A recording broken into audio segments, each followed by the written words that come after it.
नमस्कार, मैं सरिता सोनी और आप देख रहे हैं बीकेटी न्यूज़ 24। खबरों को विस्तार से जानने के लिए आइए चलते हैं खबरों की ओर। समाज विरोधी क्रियाकलाप निवारण अधिनियम में झूठा फंसाए जाने का आरोप लगाते हुए व्यापारियों ने जिलाधिकारी से निष्पक्ष जांच करने की मांग की है।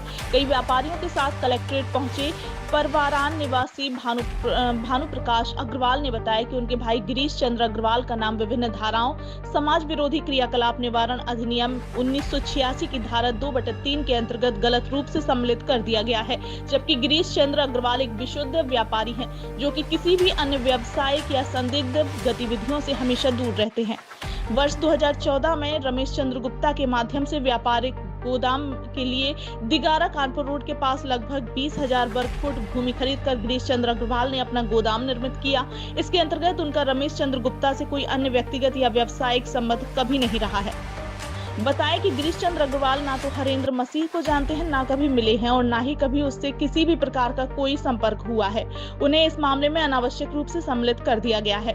गिरीश चंद्र अग्रवाल ने हरेंद्र मसीह व रमेश चंद्र गुप्ता के साथ में या अन्य किसी भी प्रकार से कोई भी जमीन जायदाद मिशनरी अथवा अन्य कोई भी जमीन ना ही खरीदी और ना ही कोई सौदा हुआ। भानु प्रकाश अग्रवाल के साथ अमोल लिखधारी, संजय अग्रवाल, कमलेश लिखधारी, आयुष अग्रवाल, संजीव लिखधारी, रवि अग्रवाल, दीपक अग्रवाल, प्रदीप अग्रवाल, मुकेश मारवाड़ी, विवेक अग्रवाल, राकेश शिवहरे, विष्णु हरि जालान, अनिल चौधरी, राजेंद्र अग्रवाल आदि ने निष्पक्ष जांच उपरांत उक्त मामले से गिरीश चंद्र अग्रवाल का नाम हटाए जाने की मांग की है।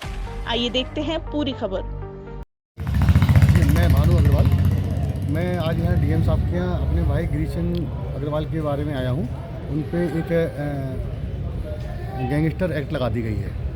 किस संबंध में लगाई, क्या मामला रहा? हमने आज से 10 साल पहले एक ज़मीन खरीदी थी दिगारा में।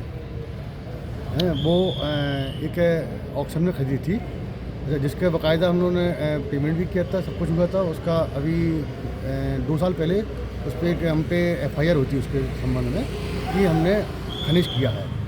तो खनिज की रिपोर्ट में जब मालूम पड़ा कि खनिज हमने नहीं किया है, खनिज हमने खरीदी थी। उसके पहले NH हाईवे में एक लीज दी गई थी किसी को, तो उन्होंने खनिज की थी। तो उस पर जब उन्होंने लीज ज़्यादा कर ली है तो उस पर 90 लाख की पेनल्टी लगाई थी और वो हाई कोर्ट से उनका स्टे भी हुआ था वहाँ से। तो ये सब मामला हुआ था हमारी ज़मीन खरीदने के पहले का। तो इस बिहार पे ये हम पे वहाँ पे हाई कोर्ट ने ये कह दिया कि ये आपकी ज़मीन प्रॉपर्टी लीगल है, आपने कोई खरीद नहीं की है। अभी क्या हुआ कि कुछ लोगों के साथ हमारा नाम ज़बरदस्ती जोड़ा गया है।